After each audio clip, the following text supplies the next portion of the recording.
Donc, merci à tous et à toutes là, d'être présents ce soir pour notre première séance là, de colloque virtuel cette année. On l'a choisi comme ça par logistique, mais finalement, avec la grève, c'est plus facile et puis ça peut avoir lieu. Donc, voilà. Donc, merci d'être là. C'est le premier d'une série là, qui nous amène tout près de Noël, puis il n'est pas dit qu'on n'en aura pas d'autres après Noël. Alors, ben, ce soir, sans plus attendre, c'est Julien Letrouy, c'est comme ça qu'on prononce votre nom de famille? Ouais, exactement. Voilà, qui va nous entretenir donc de la programmation en Java, si je ne me trompe pas, Oui, spécifiquement pour la propulsion Swerve. Alors voilà, ben, je vous donne le contrôle. Moi, je reste évidemment derrière là, pour contrôler les entrées, les sorties et tout ça. Je vais pouvoir vous aider. Bonne soirée. ça marche, merci. Bonsoir tout le monde. Je me présente, donc Julien, je suis mentor depuis l'année dernière dans l'équipe 3550 de Robotronics. C'est celle qui est accueillie dans l'école secondaire de La Salle, Cavalier de La Salle. Voilà. Et puis ce soir, je suis seul à présenter, mais c'est pas tant mon travail que je présente, mais celui des élèves. Tous les exemples de code que vous allez voir, c'est tiré du code que les élèves ont fait et en particulier, il y a Noémie qui a travaillé très fort à extraire de notre code de robot, l'exemple que vous avez de disponible, sur GitHub. Voilà. Alors je vais commencer à partager.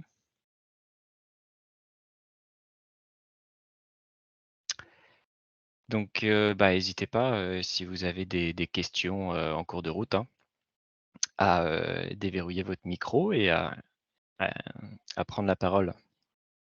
Et je vais aussi ajouter, excuse-moi Julien, mais je vais aussi Ouais, ajouter que l'atelier est enregistré. Donc, on enregistre vos questions. Soyez pas surpris. Voilà. voilà. Alors aujourd'hui, on va passer, bah, juste un petit résumé quand même de ce que c'est qu'une base Swerve, en particulier, c'est quoi l'orientation terrain? C'est quoi tous les principes quand on veut, programmer une base, Swerve? Ça paraît un petit peu, complexe au départ, mais on peut décomposer ça en petits morceaux. Toute la configuration, c'est vraiment ça le plus gros travail quand vous programmez, une base Swerve et puis finalement, une fois qu'on a fait tout ce travail de préparation, à quoi ça ressemble la programmation? Alors une base Swerve, j'imagine que la plupart d'entre vous connaissent, mais c'est une base où les 4 roues sont indépendantes. C'est-à-dire elles peuvent toutes tourner à une vitesse, différente et puis elles peuvent pivoter toutes indépendamment les unes des autres et donc chacune est orientée dans une direction, différente. Ouf, j'espère que ça va marcher. Donc là, il y a une petite vidéo qui fait juste montrer pendant quelques secondes, à quoi ça ressemble. Oui, on n'a pas le son, mais ça, c'est un classique là, quand on joue des Ouais, vidéos. non, mais ça, c'est pas très grave, vous pouvez juste voir que, le le pilote, fait reculer le robot et le robot est capable de pivoter, sur lui-même pendant les mouvements. Donc Ça, c'est le terrain de 2020. voilà. Donc je vais juste vous laisser regarder la fin de la vidéo. Donc là, qu'est-ce qu'on a vu? On a vu un robot qui est capable d'avancer vers le fond du terrain tout en tournant sur lui-même. En fait, à un moment donné, il faisait même des espèces de carrés tout en continuant de faire des tours sur lui-même. Ça démontre un petit peu ce que c'est que l'orientation terrain, c'est-à-dire que, la télécommande va donner des commandes en fonction du terrain et pas de l'avant du robot. Et donc vous pouvez voir aussi que c'est super agile, hein, en particulier, si vous avez besoin d'éviter, une défense, vous pouvez lui tourner autour en tournant sur vous-même. Vous allez être très dur à bloquer. Eh, on continue. Donc c'est ça, donc l'orientation robot, c'est la télécommande va donner des instructions au robot pour qu'il aille, dans une certaine direction du terrain et pas, la direction du robot. Alors, vous pouvez programmer une base swerve et pour le piloter en orientation robot, mais l'orientation terrain offre beaucoup d'avantages. En particulier, comme c'est une base qui est très agile, ça et qui est capable de pivoter sur elle-même, c'est pas toujours facile, de la piloter en orientation robot. Surtout du fait que contrairement à d'autres types de bases comme les bases, différentielles ou tank, il y a pas besoin de faire tourner le robot pour changer de direction. Il est capable d'aller à n'importe quel instant, dans n'importe quelle direction. Alors les avantages, bah, c'est que c'est très agile. Ça permet d'aller à une bonne vitesse aussi. Heu, la plupart des robots Swerve ont 4 roues. Chacune de ces roues-là a un moteur de traction, donc ça permet d'avoir, une bonne puissance. En passant, les robots Swerve, ils peuvent avoir, un certain nombre de roues, c'est pas limité forcément à 4. Le nombre minimum évidemment c'est 3 pour être stable là, mais on peut voir, en dehors de la FRC des Swerve à 6 ou 8 modules. Avec la nouvelle règle de restriction à 4 moteurs pour avancer, ceci dit, en pratique pour la FRC ça va être 4 roues. L'orientation en terrain, on en a déjà parlé, la défense aussi. Et c'est aussi un mode de propulsion comme il y a pas besoin de tourner pour, aller dans n'importe quelle direction. Les roues dérapent moins, que par exemple, une base différentielle où il va forcément y avoir des roues qui vont déraper quand on va tourner. Donc ça, c'est un avantage si on veut faire du suivi de trajectoire, par exemple, le suivi de trajectoire va être plus précis avec, une base swerve.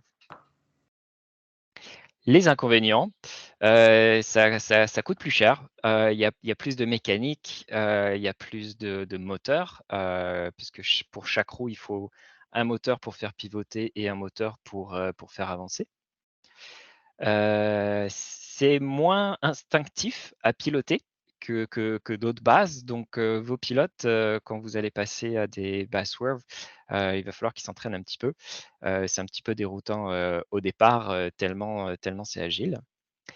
C'est plus complexe à programmer, vous allez voir ça, et aussi ça tolère, beaucoup moins les bosses. Hem, ou en tout cas, les modules qui sont utilisés par les équipes en ce moment, les modules de Swerve, tolèrent moins les boss, donc dépendamment du défi qu'on va avoir cette année, ce ne sera pas forcément la meilleure base, de propulsion.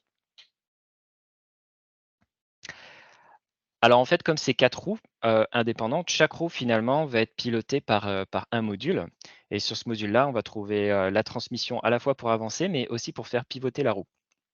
Alors c'est ce qu'on voit ici. Ça, c'est un exemple de module. Alors on peut voir le moteur qui est responsable de faire pivoter la roue sur elle-même, celui qui fait avancer. Et on a aussi besoin d'un encodeur absolu, puis ça, je vais vous expliquer plus tard, pourquoi. Mais c'est important d'avoir, un encodeur, au centre qui est capable de toujours garder le même angle entre chaque, redémarrage du robot. Mon Dieu, j'ai sauté complètement.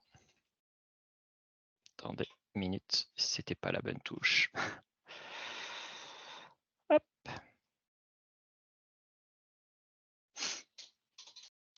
OK. Les fameux modules, vous pouvez les acheter, tout faits. Il y a plusieurs vendeurs qui vendent ça. Les plus populaires, c'est ceux de chez, Swerve Drive Specialties. Ils sont faciles à installer, ils sont pas trop chers.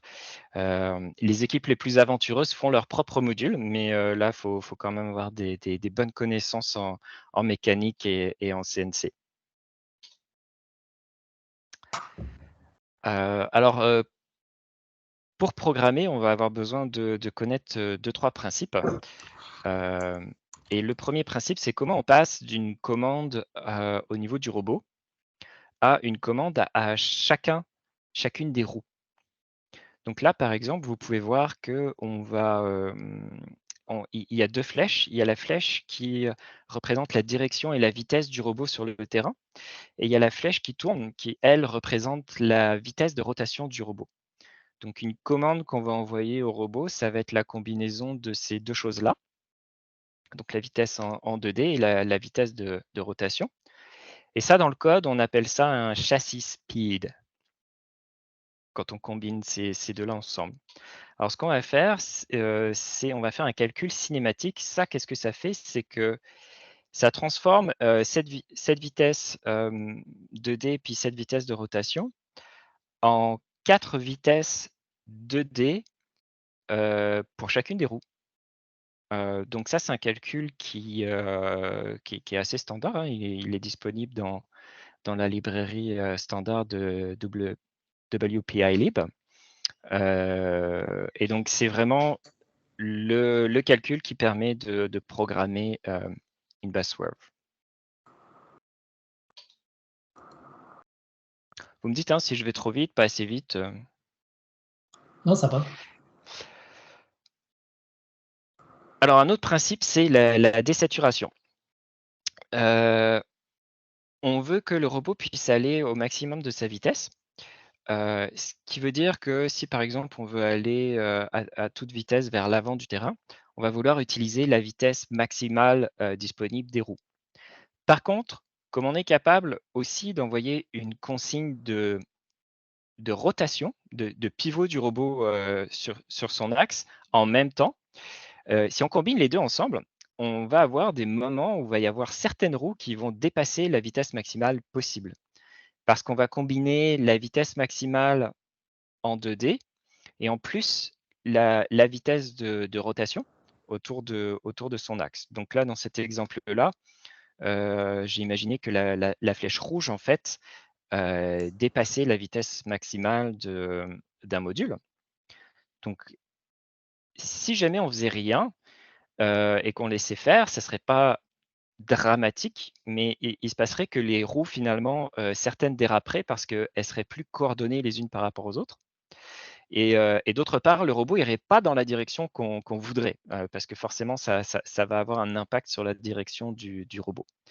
Donc, ce qu'on voudrait faire dans ces cas-là, c'est diminuer toutes les vitesses de toutes les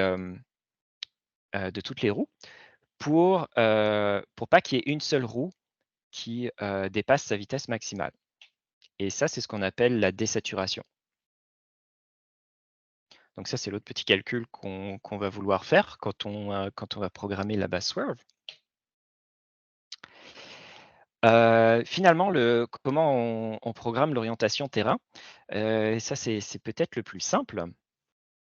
Alors, vous voyez ici, j'ai mis une commande sur le joystick qui va en haut à droite. Et vous voyez dans le référentiel terrain, donc, la flèche orange qui représente cette commande-là en référentiel terrain.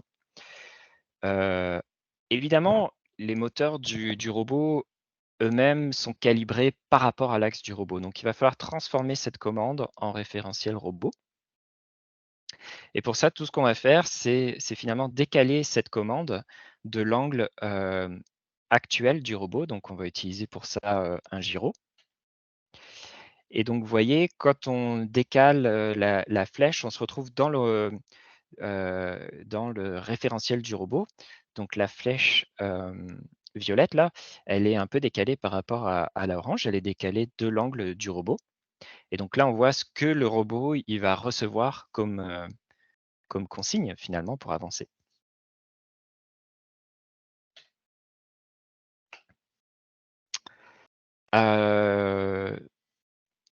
Alors voilà les principes de base. Fait que, est-ce que tout est clair? Est-ce que quelqu'un voudrait me dire à quoi sert le calcul cinématique avant de continuer? Ça semble clair pour moi. Je n'avais pas pensé à la saturation. C'est une bonne idée. Ouais. Pour répondre à ta question, Julien, ton calcul, Oui. c'est pour transformer une vitesse linéaire et une vitesse en rotation en une vitesse individuelle pour tes 4 roues. Exactement. Ouais, super.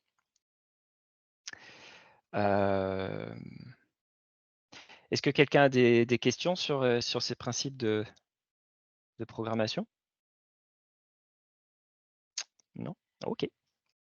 Ben oui, on en a, c'est Oui. pour ça qu'on est ici. Ah OK, OK. Mais sur ces principes-là, est-ce que vous en avez? Ou Euh, je garderai les miens pour après. OK, ça marche. Donc pour être capable de calculer tout ça, il va falloir, paramétrer, tous ces modules-là, tous ces éléments-là dans notre programme. En fait, il va même y avoir pas mal de paramètres, pour chaque module. Donc, on va commencer par ça. Donc évidemment, pour être capable de programmer ça, il va falloir savoir c'est quoi le type de moteur, le type d'encodeur et de contrôleur du moteur. À la fois pour heu, pour le pivot de la roue et pour son déplacement, donc avec les ratios de transmission, pour être capable de savoir à quelle vitesse, ça va aller tout ça. Pour savoir à quelle vitesse le robot se déplace, on va aussi avoir besoin de la circonférence de la roue. Pour savoir, il va falloir programmer l'encodeur absolu qui est au milieu évidemment, donc on a besoin de savoir c'est quoi son type, son constructeur. Il il va falloir, aussi ajuster un PID, pour être capable d'ajuster pour que le robot soit capable d'emmener la roue au bon angle, en et finalement, on va avoir besoin des identifiants sur le réseau CAN de tous ces éléments-là, tous ces éléments électriques du module.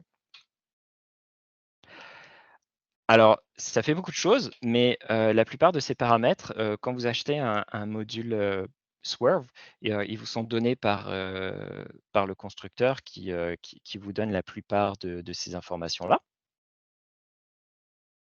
Je vous ai mis en bas la résolution des 2,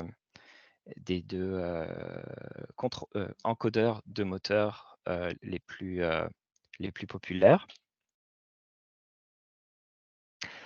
Heu, alors par contre, il y a des alternatives qui vous permettent, d'avoir des paramètres qui sont un petit peu plus précis. Par exemple, la circonférence de la roue, c'est pas toujours facile de la mesurer, précisément. En plus, une roue de robot, quand c'est sur le tapis de compétition, sur le terrain, elle va rentrer un petit peu dans les fils du tapis. Donc c'est pas quand elle va faire un tour, le robot va pas forcément avancer exactement de la circonférence théorique de la roue. Donc, dans les situations où vous avez besoin de précision, vous pouvez en fait mesurer, le ratio directement. Donc le ratio entre un tour de moteur, de déplacement et de combien le robot va avancer dans la réalité. Donc ça, c'est plutôt simple. Vous avez besoin d'afficher, heu, dans votre télémétrie, le la position actuelle de l'encodeur dans ses unités, natives, à lui. Puis là, vous allez faire partir le robot à un certain moment, noter la position de l'encodeur. Vous allez faire avancer le robot le plus loin possible. Donc, si vous avez un terrain d'entraînement qui est grand, c'est mieux, ça va augmenter votre précision. Vous allez pouvoir noter la deuxième position du même encodeur. Vous allez mesurer la distance entre les 2, puis vous avez juste besoin de faire, la petite division pour avoir le ratio.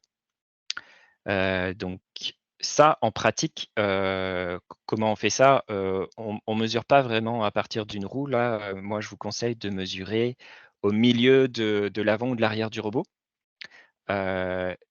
pour la distance et de prendre les positions des encodeurs, mais des 4 roues finalement, puis de faire la moyenne.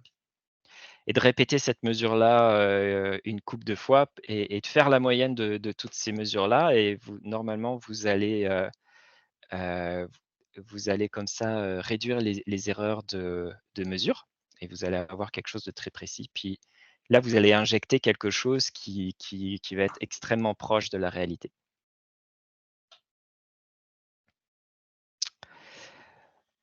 Alors, la cinématique aussi a besoin de quelques paramètres. Alors, c'est très simple. Elle a juste besoin de la position dans l'espace 2D des roues par rapport au centre du robot. Donc ça, il va falloir le mesurer aussi. Et alors ça a un impact. La précision de la mesure a un impact énorme sur la précision du robot. Donc, dépendamment de comment vous avez fabriqué le robot, si vous êtes absolument sûr de votre fabrication, que vous avez utilisé beaucoup d'usinage, vous pouvez utiliser des valeurs théoriques, mais sinon, je vous recommande très fortement de mesurer le plus précisément possible les distances entre les centres de chaque roue.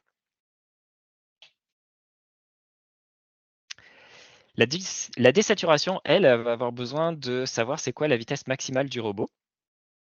Donc, quand vous allez avoir une nouvelle base swerve à configurer, vous allez devoir pousser un peu le robot dans un couloir pour voir à quelle vitesse maximale il peut aller. Donc, pour pouvoir faire ça, dans la configuration, vous allez mettre une vitesse un petit peu plus élevée pour être sûr de ne pas désaturer quand vous allez en ligne droite pour faire votre mesure. Puis après, vous allez pouvoir ajuster votre paramètre. Finalement, l'odométrie de la baseware va avoir besoin de l'angle du gyro. Et puis, si jamais vous faites une configuration avancée, que vous faites du suivi de trajectoire, vous allez avoir besoin de ça. Donc, vous allez avoir besoin d'une façon ou d'une autre de donner l'angle du gyro en tout temps à votre code swerve.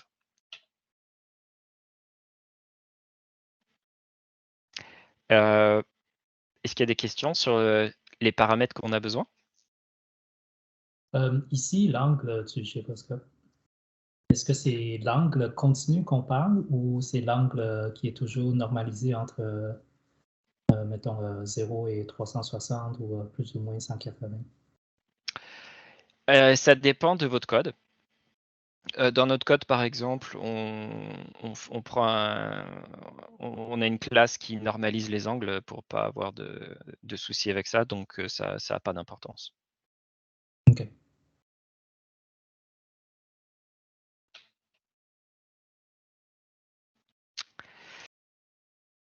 Et donc, pour configurer certains de ces paramètres, en fait, vous allez avoir besoin d'afficher des choses dans votre télémétrie, dans le shuffleboard ou dans Glass. Donc, par exemple, la vitesse calculée, ça va être important pour calculer votre vitesse maximale, par exemple. Si jamais vous voulez faire du suivi de trajectoire et que vous voulez ajuster un PID pour la vitesse de déplacement de chaque roue, vous allez avoir aussi besoin de la vitesse de consigne pour pouvoir afficher le comportement de vos PID dans le shuffleboard. On a parlé que si vous voulez aller mesurer votre ratio, vous allez avoir besoin de la position de chacun des moteurs dans les unités natives de l'encodeur. Vous allez avoir besoin des informations habituelles pour ajuster votre PID pour l'orientation de la roue. Et finalement, l'angle de la roue au démarrage, donc ça, c'est votre encodeur absolu qui va vous le donner. Je ne sais pas si j'ai expliqué pourquoi on a besoin de ça. Pourquoi on a besoin de l'encodeur absolu? Je vais revenir sur ici. Ce qui va se passer, c'est que à chaque redémarrage du robot, la position de l'encodeur du moteur qui est responsable de faire pivoter la roue sur elle-même est potentiellement différente. Donc, en d'autres termes, votre programme, au démarrage du robot, il ne va pas savoir dans quelle direction est la roue. Donc, c'est pour ça que vous allez avoir besoin d'un encodeur absolu où vous allez pouvoir dire à votre autre encodeur « Hey, En ce moment, tu es à moins 15 degrés. Donc, peu importe c'est quoi la position que tu as en ce moment, mais ça veut dire moins 15 degrés. Donc, comme on voudrait avoir une roue droite à 0 degré, décale-toi de 15 degrés, s'il te plaît. Donc, c'est ça qui va vraiment dire, donner l'indication au démarrage du robot à votre programme. C'est quoi la position d'un point de vue de l'encodeur qui contrôle la rotation, qui correspond à une roue droite. Voilà. Donc, c'est pour ça qu'il va falloir, c'est à ça qui sert l'encodeur. Donc, l'encodeur absolu, il sert une fois au démarrage du robot, puis après, on n'en entend plus parler. Donc, si vous voulez, vous pouvez, une fois qu'il est démarré, puis que vous avez votre angle, vous pouvez arrêter d'envoyer des messages CAN pour récupérer ces informations, si vous voulez optimiser tout ça. Donc justement, comment on mesure ça? Donc là, on vous montre un exemple où notre robot, on l'a mis de côté. On prend une barre qui est la plus droite possible. Donc là, on a pris une grosse extrusion en aluminium.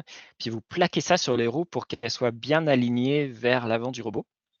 Et là, vous regardez dans votre télémétrie, justement, c'est quoi l'angle que les encodeurs absolus de chacune des roues vous donnent.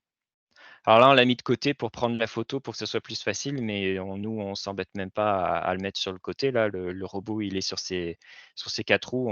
On fait juste comme presser la barre contre les 4 roues, puis ça nous donne l'angle très simplement. Là, ça prend 2 minutes à faire.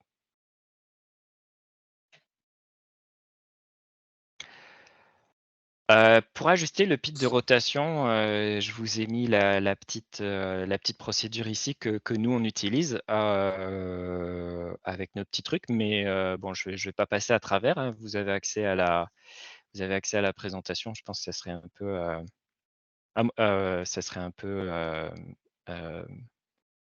un peu beaucoup de détails, mais si vous avez des questions à la fin là-dessus, ça me fera plaisir d'y répondre.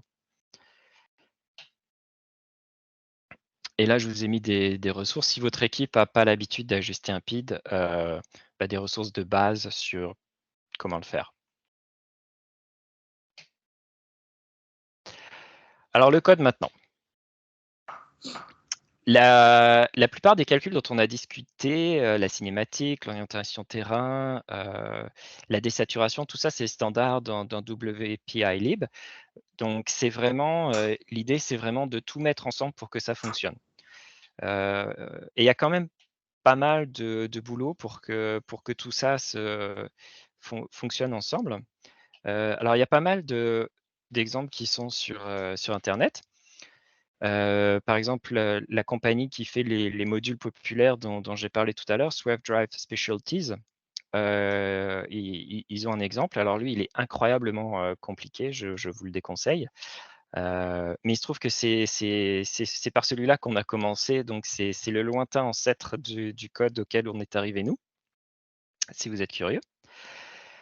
Jusqu'à l'année dernière, ce qui était le code le plus populaire pour les équipes qui débutaient avec une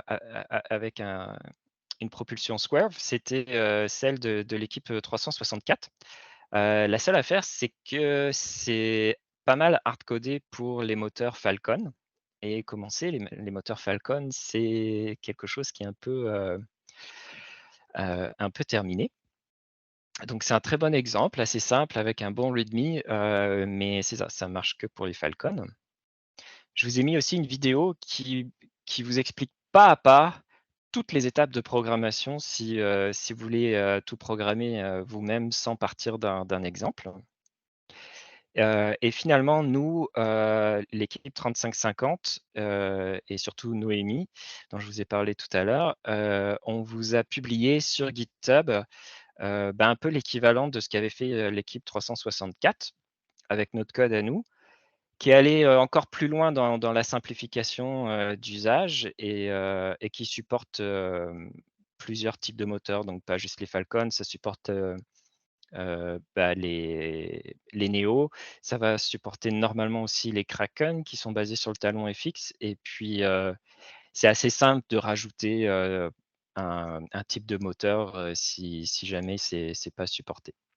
Voilà. Et donc, dans la suite de la présentation, ça va être basé là-dessus parce que vu que c'est le plus simple de tous, on va se baser là-dessus. Puis je vous encourage à aller regarder sur GitHub le code complet de tout ce qui est en arrière de ça. Puis en plus, si vous utilisez les modules de SwiftDrive Specialties, tous les paramètres de ratio de transmission sont déjà là. Mais bon, c'est pas difficile à rajouter si jamais vous utilisez un autre type de module. Alors, à quoi ça ressemble? Donc, quand vous créez une classe SwiftDrive, tous les paramètres dont on a parlé, il faut lui donner. Alors voilà, c'est ça. Voici le constructeur de SwiftDrive. Donc, pour chaque module, vous allez avoir besoin de donner les identifiants sur le réseau CAN, des moteurs et de l'encodeur absolu, l'angle au démarrage. Et puis après, les autres paramètres, ils sont communs à tous les modules, donc c'est pour ça qu'il n'y a pas besoin de les répéter. Donc par exemple, les ratios de transmission. Ah oui, parce que notre code ne supporte pas l'usage de modules différents sur le même robot. On va supposer que ça va être le même module pour les 4 roues. Le type de contrôleur de moteur, donc là, dans ce cas-là, c'est des talons FX, autant pour le déplacement que pour le pivot. Vous voyez comment rajouter aussi, si jamais vous calculez le ratio par vous-même, vous voyez comment le rajouter ici. C'est with ticks per meter sur la configuration du déplacement. Mais ça, c'est optionnel. Vous voyez comment on passe le type d'encodeur absolu qu'il va y avoir sur les modules.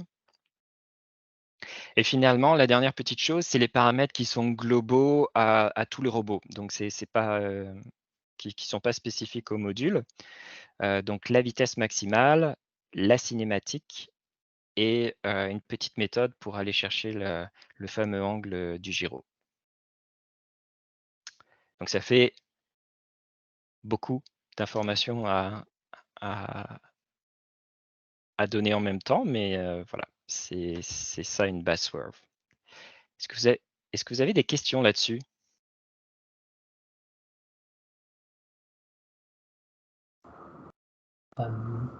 Nous, on a. Moi, j'ai essayé de simplifier le calcul. Donc, on a conçu notre propre méthode. Je peux partager, si vous voulez, un PDF qu'on a utilisé qui montre certaines équations si ça intéresse des équipes. Okay. Ça, c'est juste la configuration. Hein. C'est pas le code qui fait les calculs.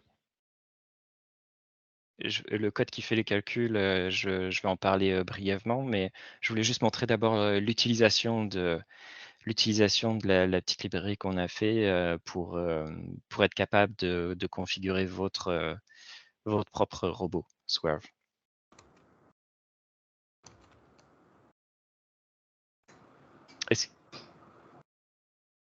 Est-ce que c'est correct, Andy?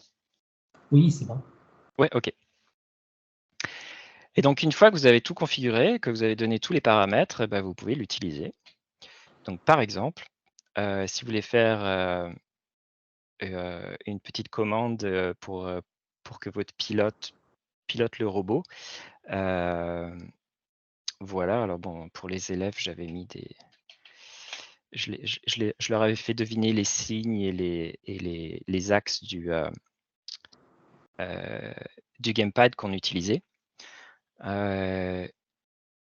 Donc là, vous voyez un petit peu ce dont on a parlé. C'est-à-dire qu'on va créer un châssis speed. Alors le châssis speed, je le rappelle, c'est la vitesse en 2D du robot et sa vitesse de rotation. Et donc pour ça, on a besoin de donner une consigne en 2D, donc la vitesse en 2 dimensions, donc le X et le Y. Puis on a besoin aussi de donner la vitesse de rotation. Donc on va aller chercher des axes du joystick pour aller chercher tout ça. Et toutes ces consignes-là sont vraiment sont dans les unités en mètres par seconde et puis en radians par seconde. Donc c'est pour ça qu'on va multiplier la valeur des joysticks par les vitesses maximales. Et finalement, si on donne la rotation du gyroscope, on est capable de récupérer un châssis speed. La variable, là, châssis speeds, elle est en orientation robot. Donc ça, c'est une consigne que vous pouvez donner directement à votre classe SwerveDrive dont on vient de voir la construction juste avant.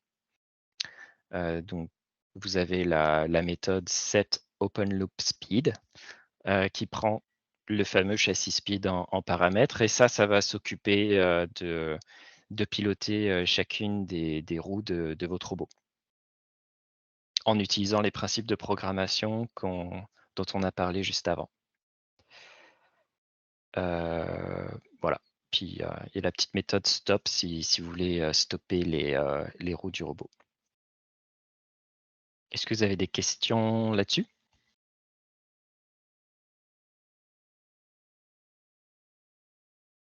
Pour moi. Non.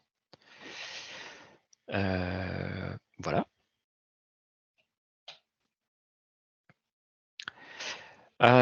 Pour l'odométrie, la classe supporte l'odométrie telle quelle. La raison, c'est que en donnant tous les paramètres qu'on donne à la classe, tous les paramètres nécessaires à calculer l'odométrie sont déjà là. Donc on s'est dit, c'est trop bête, on va encapsuler ça, puis on va le mettre.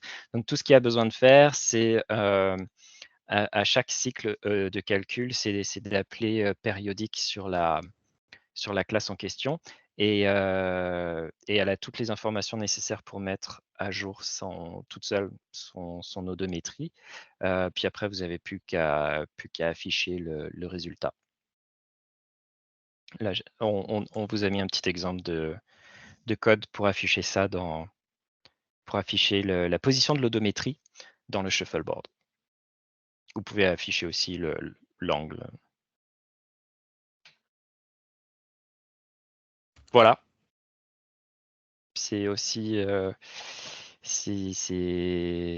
dirais pas que c'est aussi simple, mais ça fait le tour pas mal. Avec ça, vous avez un robot qui est Swerve, que vous êtes capable de piloter.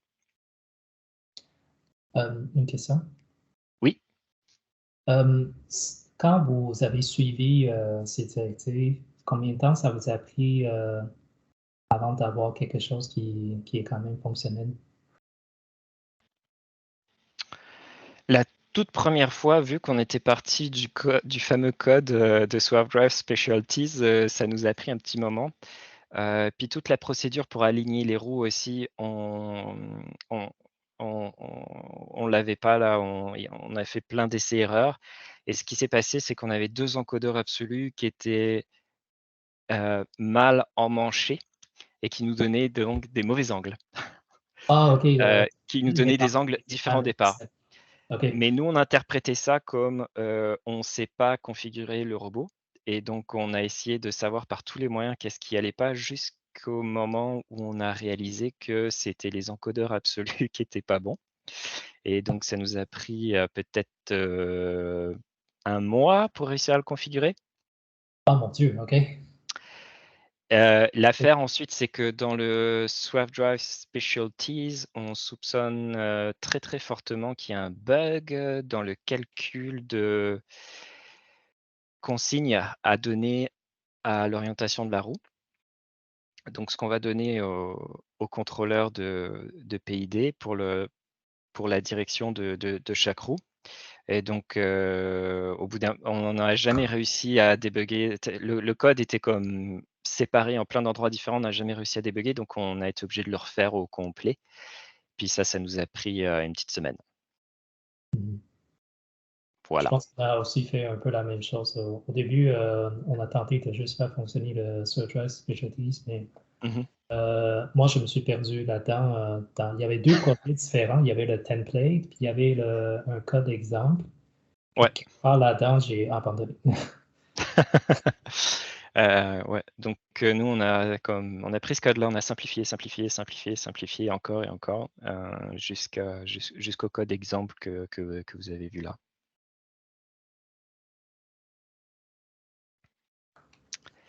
Est-ce que vous avez d'autres questions?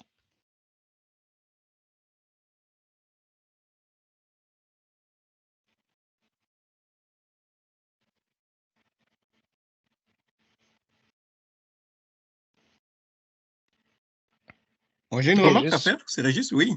Oui. Alors, j'ai eu le privilège de travailler sur le module qui a été développé en FastWeb, donc développé par Rev Robotics. Je suggère quand même, là, pour ceux et celles qui n'ont peut-être pas encore acheté, qui ne se sont pas encore procuré de module Swerve, d'essayer de l'explorer, tout au moins. C'est quand même assez simplifié, là, par rapport à ce qui a été fait, donc, par Julien, là, dans le fond, donc l'école et tout. Donc, je suis bien placé parce que j'ai vu à l'interne toutes les difficultés qui ont été rencontrées que Julien vient d'énumérer, entre autres. Donc, je vous suggère d'essayer pour ceux qui sont vraiment pas tout à fait à l'aise, là, du moins qui veulent aussi explorer autre chose, de voir le travail qui a été fait par Rev Robotics. C'est beaucoup simplifié. Et puis, voilà, donc ça fait partie des alternatives là, que Julien a présentées tout à l'heure. Et je pense que ça vaut aussi la peine de l'explorer. Je voulais vous le souligner dans le fond. Et c'est ça. J'ai travaillé dessus personnellement et c'était quand même assez simple. Une question. Ah, ok, attends, non, je peux attendre. Oui. Ok, alors on va y aller dans... C'est Patrick qui a levé en premier. Oui, bonjour. Mon nom est Patrick Lacasse. J'enseigne à l'École secondaire Saint-Charles. Puis là, je suis content d'avoir entendu Régis parler de Rev Robotics parce qu'on a commandé ces swerves-là, nous autres, puis on devrait recevoir dans les prochains jours. Alors, Régis, la question peut-être plus pour Régis. Là. Tu penses que c'est assez facile à programmer avec la plateforme Rev Robotics? Oui, ben, en tout cas, pour le déplacement au départ, c'est quand même assez simplifié par rapport à l'alternative qui est offerte par SDS. La seule chose, par contre, c'est qu'il va falloir faire attention au câblage. Okay? Donc, quand vous serez rendu là, Patrick, alors essayez quand même de vous rapprocher de nous. Donc, on pourra vous montrer le câblage, là, comment le faire. En fait, c'est la seule, c'est l'astuce, là, parce que ce n'est pas très clair, là, dans ce qu'ils donnent, eux, comme instruction pour ça. Là. Okay. OK, bien, merci beaucoup. Merci, de rien. Ouais, je dois dire que, enfin, je suis en train de regarder le code, là, donc c'est un peu moins encapsulé, hein, donc il va y avoir beaucoup plus de code que ce que j'ai montré pour être capable d'avancer. Mais vous pouvez suivre le copier-coller les exemples qu'il donne. Tout le code est là. Voilà.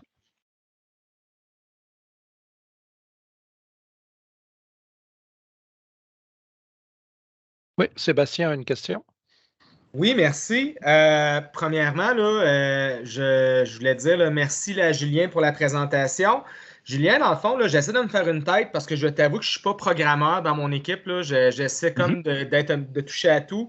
Moi, quand je regarde ta présentation, ce que je comprends là, pour avoir une base Swerve qui est fonctionnelle, c'est vraiment beaucoup de rigueur d'aller chercher les différents paramètres, les différentes informations que tu as besoin.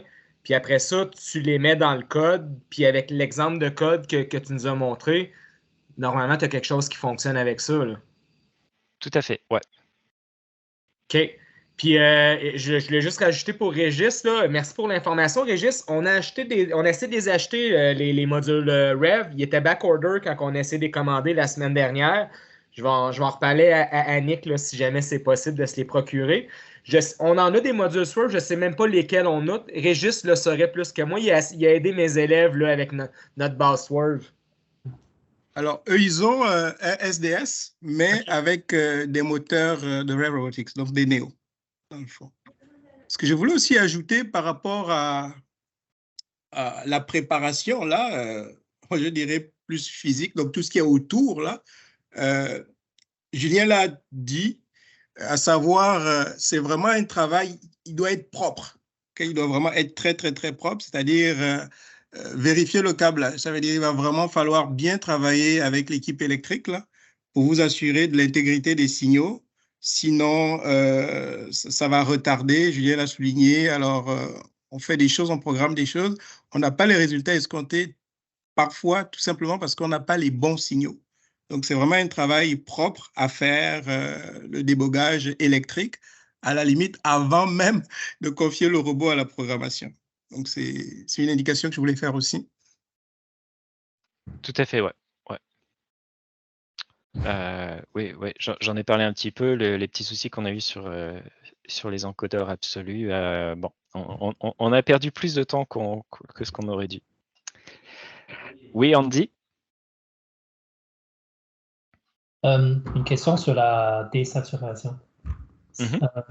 Avant d'implémenter, j'essaie de peser le pour ou contre, de mettre du temps pour implémenter ça. Mais c'est quoi les comportements, les problèmes de conduite que vous avez rencontrés, puis qui a été résolu en implémentant la désaturation?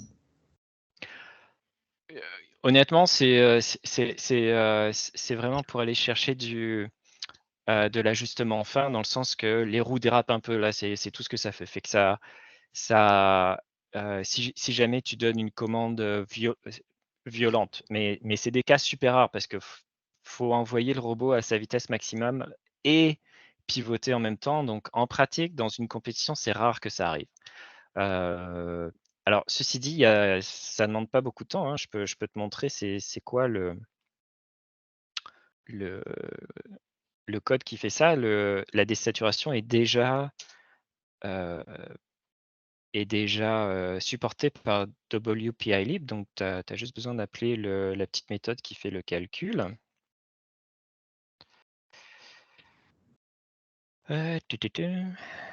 Swap drive.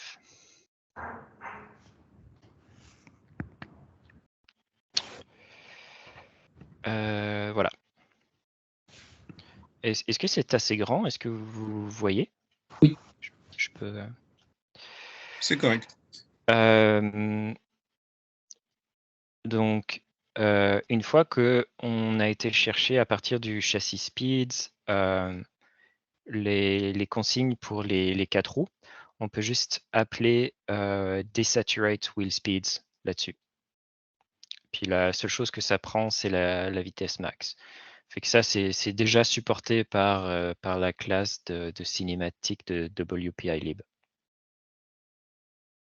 Donc, si vous voulez être confortable pour pas avoir de dérapage jamais à votre robot, c'est une ligne de code à rajouter. OK, ça, c'est une classe qui contient les 4 modules dans le fond. Donc, il a les valeurs venant des 4. Quelle classe dont tu parles? Celle que tu es présentement, SwordDrive.java. SwordDrive, c'est notre classe, ouais. C'est notre classe qui contient finalement tous les éléments dont on a parlé, donc toute la configuration des modules, ouais. OK, donc j'imagine la fonction, elle va aller chercher l'information qui est pour chaque module, puis ensuite les rabaisser un peu pour que le maximum ne dépasse pas, celui qui a la plus grande commande ne dépasse pas le maximum. Exactement. Mais tout ça, c'est pas... tout ça, c'est du code standard de WPILib. Là, il n'y a rien de spécifique à notre classe, à nous, ici, là. OK. OK. Voilà. Ça, c'est la classe. Si vous voulez savoir comment le code que je vous ai montré fonctionne, bah, la classe est là si vous êtes curieux. La fameuse, en fait, ce qu'on regarde même, c'est la fameuse méthode setOpenLoopSpeed, qui est la méthode qui était appelée pour faire la commande drive.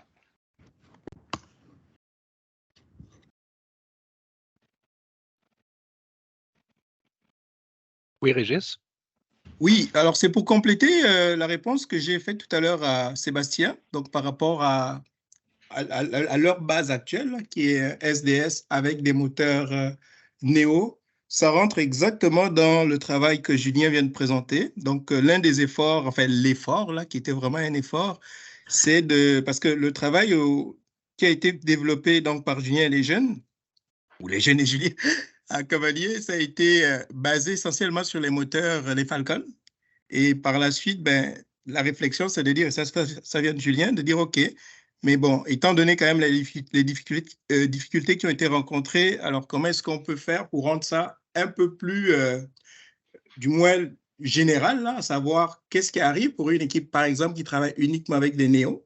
Donc, pour prendre le même code, mais juste changer les moteurs et être capable de le rouler. Donc, Sébastien, c'est pour dire que cet exemple-là, que Julien, enfin, 3550 a mis à la disposition des équipes, c'est un exemple vraiment qui irait avec, avec que vous avez à Cuvre-et-Or. Et d'ailleurs, moi, je serais curieux de voir là, l'idée dans le fond, il y a aussi comme la simplification du travail, c'est de voir, OK, avec les jeunes, comment est-ce que eux, ils se sentiraient à l'aise avec, là. Donc, vraiment, dans ton cas à toi, Sébastien, je serais curieux de voir s'ils seraient capables de se retrouver là-dedans. OK. OK, merci beaucoup pour la réponse, Régis, et merci beaucoup à Julien pour ce travail-là. C'est sûr qu'on va aller voir ça. Voilà. Là, je vous passe le fameux code du sous-système, là. Donc, il n'y a pas grand-chose dedans. On déclare un gyro, on déclare le fameux Swerve Drive avec tous ces paramètres-là. Et puis, bon, on fait de la télémétrie. Et puis, la fameuse commande Drive. Puis, c'est tout. C'est tout ce que ça prend pour piloter, pour programmer la base Swerve. C'est intéressant, le module MaxSwerve. En fait, de ce que je vois, la seule chose qui me manquerait pour qu'il soit supporté à Aziz là, par notre petite librairie, c'est l'encodeur absolu qui est différent. C'est peut-être un exercice, si jamais l'équipe 3550 met la main sur une base Swerve avec ces modules-là, on pourrait peut-être rajouter le support pour que ça soit supporté Aziz comme le reste. Excellent.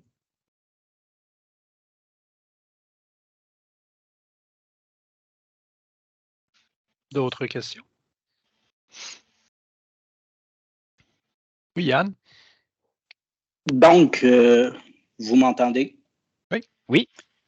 Juste pour vous féliciter, merci beaucoup pour l'atelier. C'est fort intéressant. Pour nous, on commence, ça va être quoi, notre 4e année. Et puis, ça fait quand même un petit bout là, qu'on voyait ces modules-là, puis ça nous tentait. Donc, on s'en va vers ce modèle-là. Donc, avec Patrick, moi, je suis aussi à l'école secondaire à Saint-Charles. Donc, c'est une belle introduction. Je vous dirais que c'est sûr que j'ai pas compris 100%, mais à vous entendre, puis avec Régis et la communauté First, je suis convaincu qu'on va être capable de travailler ensemble, puis de trouver... vers la fin, vous avez l'air à dire que c'est pas magique, là, mais c'est pas inhumain non plus. Donc, on va tout tenter pour essayer de se démêler un peu là-dedans. Puis, c'est sûr qu'on va avoir besoin d'un peu de votre aide, mais on est convaincu que vous allez être là. Sans problème, Yann. Merci.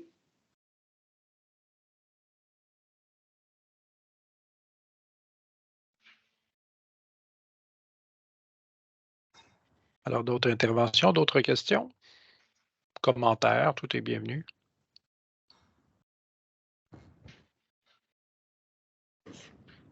Je vais peut-être juste rendu là, je pense que je vais juste remercier Julien pour son excellent travail. Et comme vous l'avez vu, c'est quelqu'un de très, très, très pédagogue. Là, je le connais vraiment de très près.